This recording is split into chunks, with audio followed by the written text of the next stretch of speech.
Every winter, Jewish communities across the globe come together in celebration of the festival of Hanukkah. The image of the menorah and its iconic 8 candles shining through the dark winter night is one of the most visually recognizable aspects of traditional Jewish culture.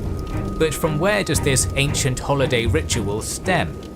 To answer, we must go back 2,200 years to a time when the descendants of Alexander the Great ruled in the land of Judea, and tell a story of the ancient Jewish people's struggle to win liberty against the forces of the Hellenic world.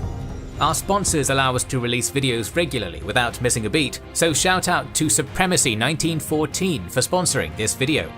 Supremacy 1914 is a free online PvP strategy game, a rarity as only a few developers choose the Great War as their historical setting. In Supremacy 1914, you lead a real country during World War I and fight up to 500 other players in real-time games that can take weeks to complete.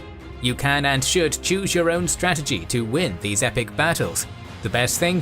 The game is available in cross-platform, and you can use the same account to play on mobile or PC without missing a beat. Supremacy 1914 is offering our viewers an exclusive gift. Support us and click on the link in the description to get 13,000 gold and 1 month of premium subscription for free.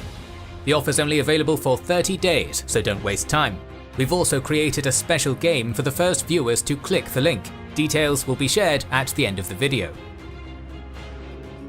By the era of classical antiquity, the independent kingdoms of Israel and Judah were in terminal decline.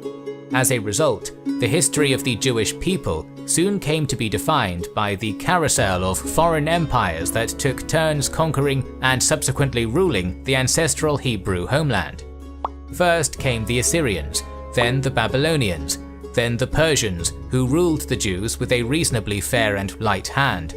Finally, in 332 BC, the Macedonian phalanxes of Alexander would steamroll the Achaemenid Empire out of existence, establishing Classical Greek as the dominant language and culture of the Near East. It is here that the Jewish people became subjects of the Greek world. When Alexander died, his massive Macedonian empire fractured into several monarchies, ruled by his closest comrades and later their descendants. These so-called Diadochi kingdoms were constantly at war with one another, and the region of Judea, being situated in the borderland between the Ptolemies of Egypt and Seleucids of Syria, became a battleground where the two Macedonian dynasties jockeyed for power and influence.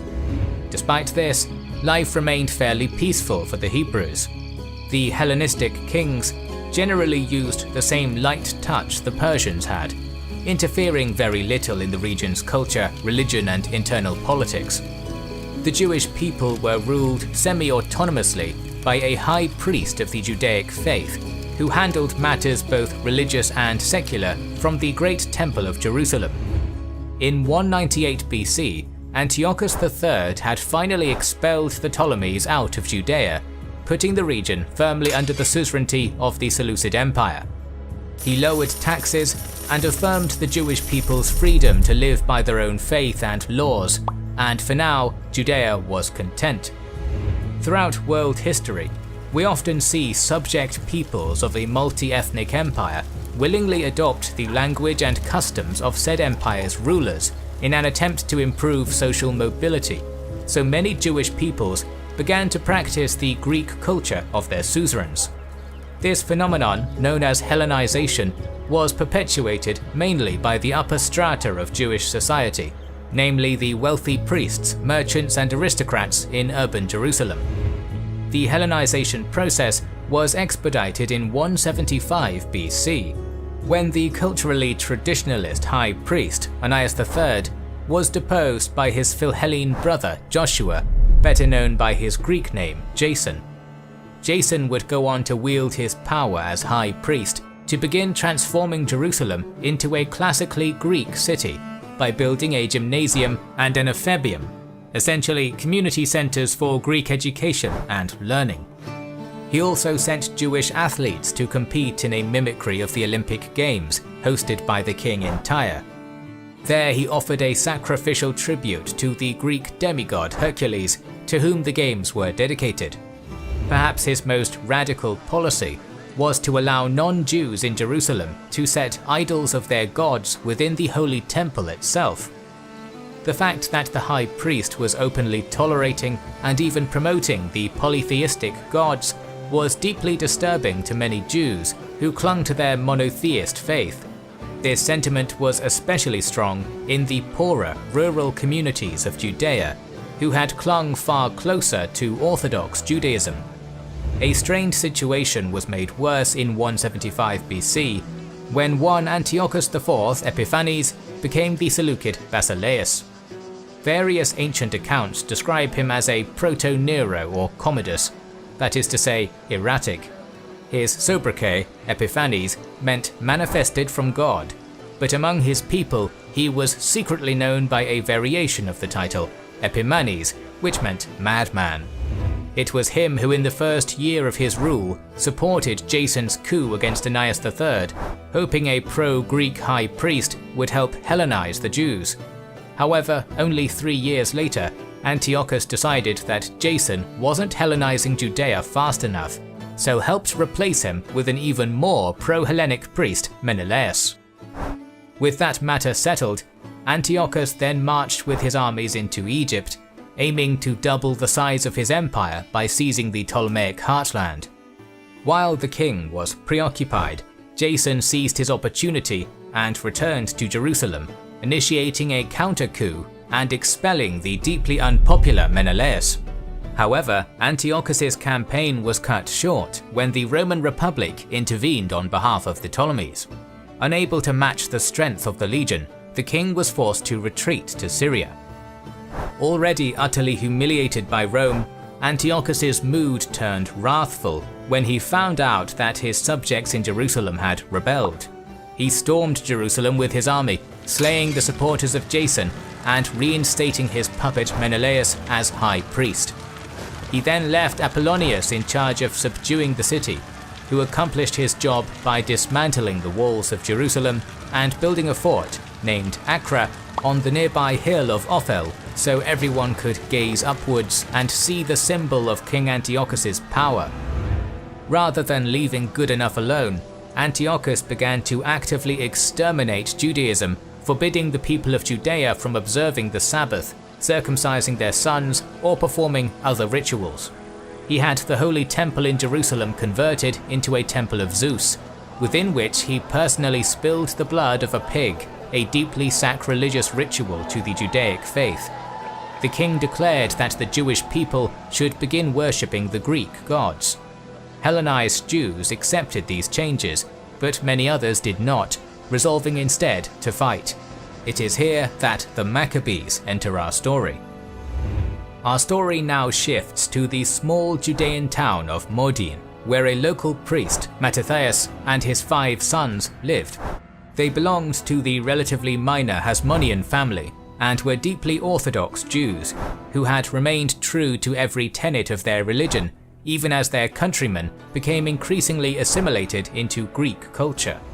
Sometime in 167 BC, a Seleucid official arrived in Modin and compelled the townsfolk to offer a sacrifice to the Greek gods.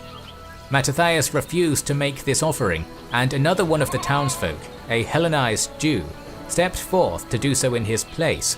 Flying into a rage, Mattathias drew his knife and murdered his countrymen before he could perform the ritual. The priest then cut down the Seleucid official as well, and destroyed the pagan altar for good measure. Knowing they would be branded outlaws, Mattathias and his 5 sons fled into the nearby hills, followed by many like-minded Orthodox Jews known as the Hasidim.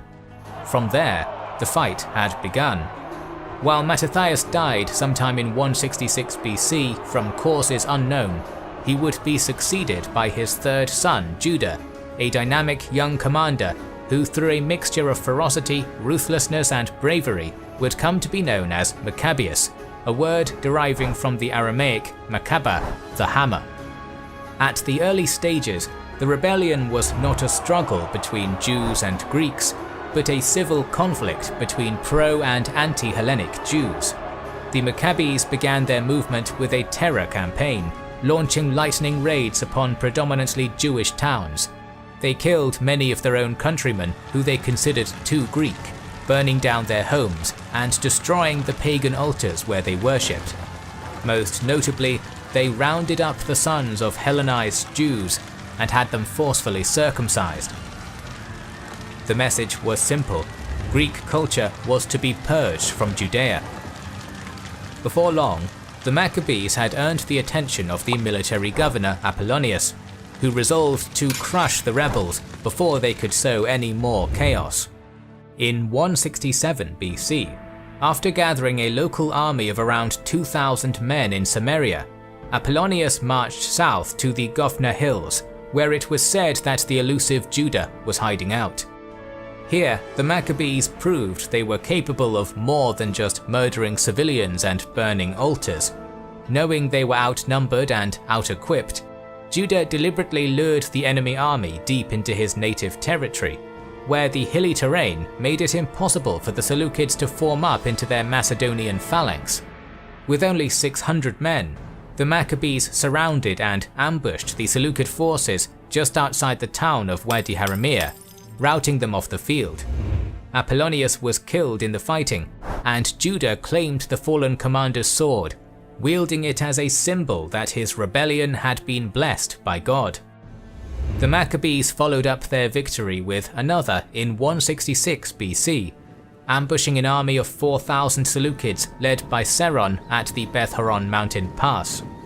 These two victories would set the theme for much of the revolt, in which smaller, poorly armed contingents of Mccabean warriors would utilize terrain-based guerrilla warfare to consistently outwit the well-armed Seleucid armies that outnumbered them greatly.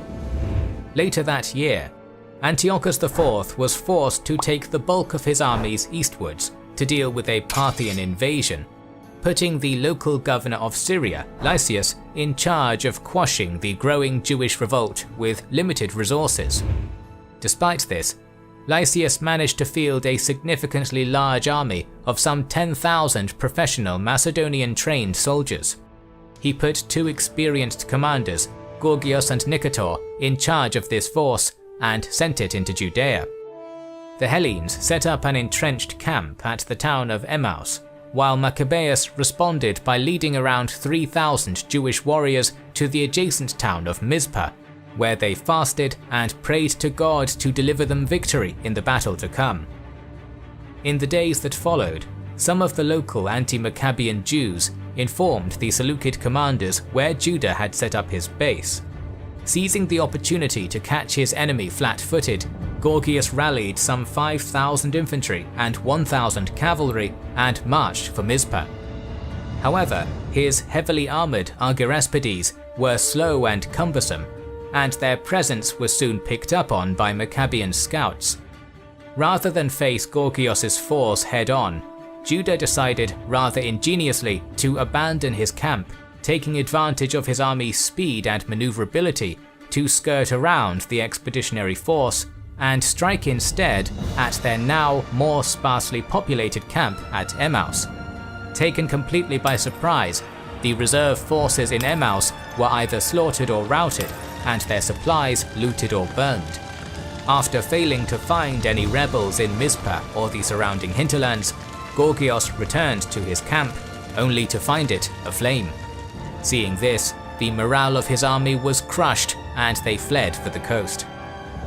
Reeling from yet another decisive defeat, the high priest Menelaus in Jerusalem, with the support of Lysias, attempted to bring Judah and his cohort to the bargaining table, offering to repeal some of the more egregious anti-Judaism laws of Antiochus.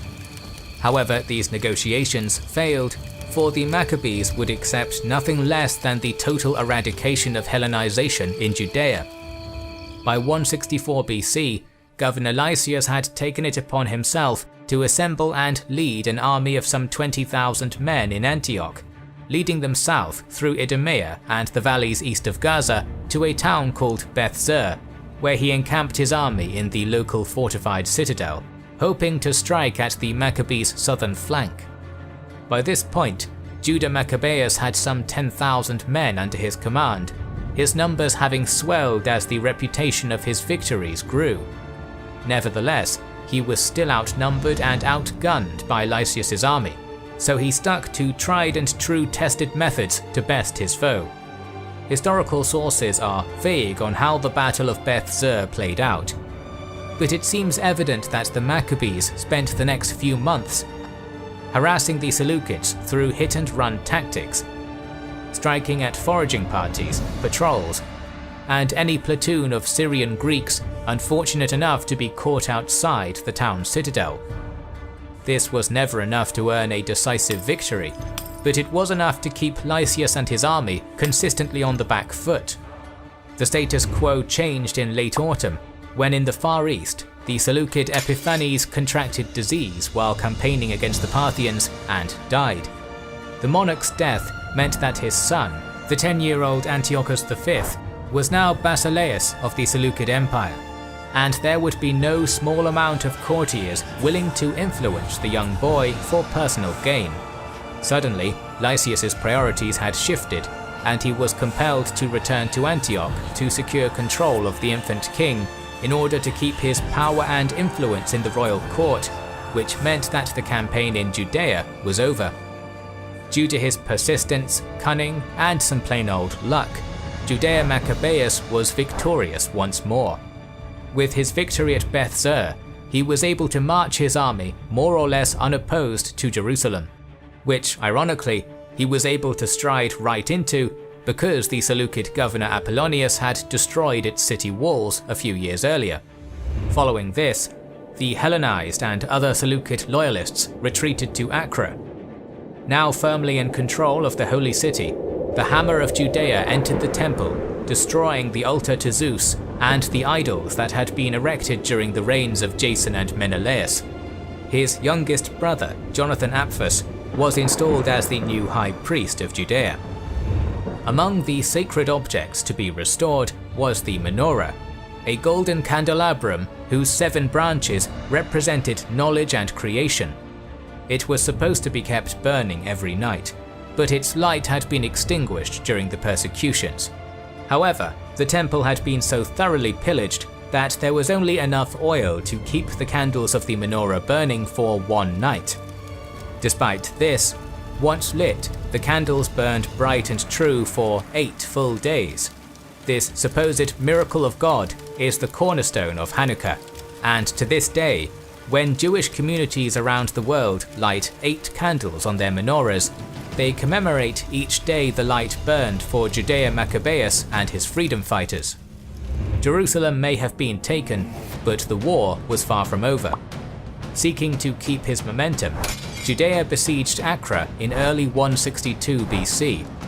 He expected that Lysias, still locking horns with his political rivals in Antioch, would not bother sending a force to relieve the siege. He was wrong, and in a surprise to everyone, Lysias left Antioch with an army of some 50,000 infantry, 500 cavalry, and at least 30 war elephants. Maccabeus had a respectable 20,000 warriors loyal to him, so upon hearing this news, he broke the siege of Acre and marched southwards, meeting his foe on the hills outside of the town of Beth Zachariah. Confident in his numbers, and expecting the Greeks to be wizened to his guerrilla warfare tactics by now, Judah opted to, for once, match the Seleucid army in a pitched battle. This was a dire mistake. The Jewish warriors were no match for the Macedonian phalanx in the open field, and on top of that, the war elephants were striking deep fear into the heart of Judah's troops. In an attempt to inspire bravery in his men, the younger brother of Judah, Elizur-Haran, charged right into the Seleucid front lines, diving under the lumbering legs of an approaching elephant and stabbing into its soft underbelly. The beast was slain, but its corpse fell onto Elazar, crushing the Hasmonean warrior in one of history's more spectacular deaths. Despite this brave sacrifice, the Maccabean forces were still routed and driven off the field.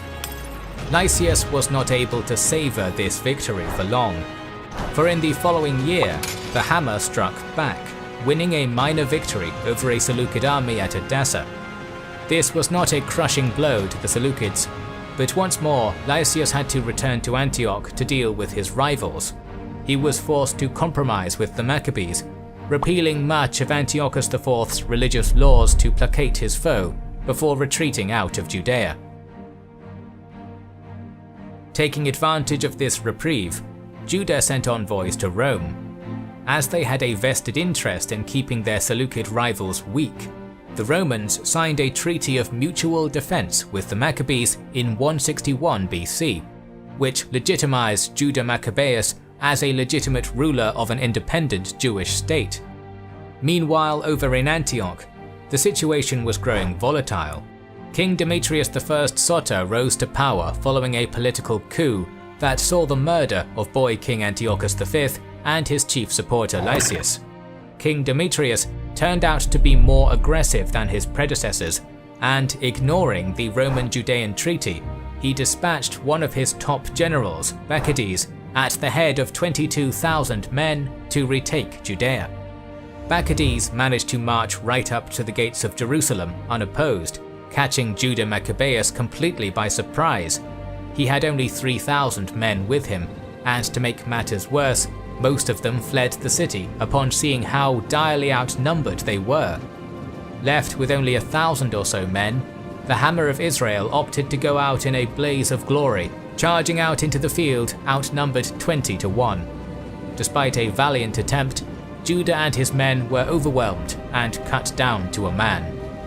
Judah's brothers Simeon and Jonathan continued to fight on, eventually defeating Bacchides and retaking Jerusalem in the years that followed.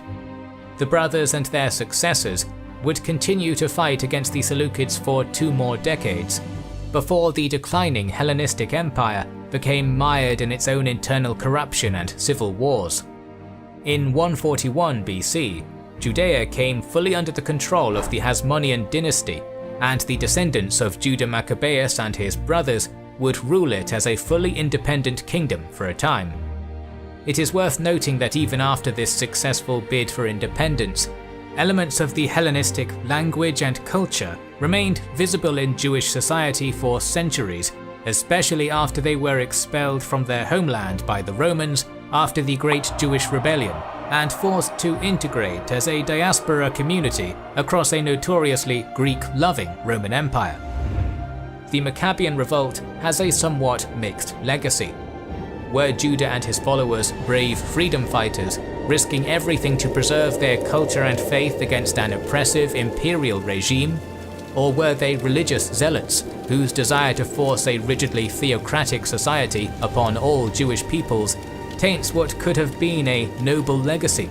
Whatever the case, their impact on world history cannot be denied, as each year millions of people light the 8 candles that cut through the winter dark, and the story of the Hammer of Judea is echoed once more. Once again, thanks to Supremacy 1914 for sponsoring this video. This free online PvP strategy game is set in World War I, where you lead your country in the conquest of the world. What we love most about Supremacy 1914 is the fact that matches take weeks to complete, and with so many different units and strategies to employ, every battle is unique. Supremacy 1914 has a special gift for our viewers. Click on the link in the description to get 13,000 gold and 1 month of premium subscription for free. Offer only available for 30 days, so don't waste time. We also set up a game so you can play with us. The game name is Kings and Generals, and the password is also Kings and Generals. See you on the battlefield. We always have more stories to tell, so make sure you are subscribed and have pressed the bell button. Please consider liking, commenting and sharing, it helps immensely. Our videos would be impossible to make without our kind patrons and YouTube channel members, whose ranks you can join via the links in the description, to know our schedule, get early access to our videos, access our Discord, and much more. This is the Kings and Generals channel, and we will catch you on the next one.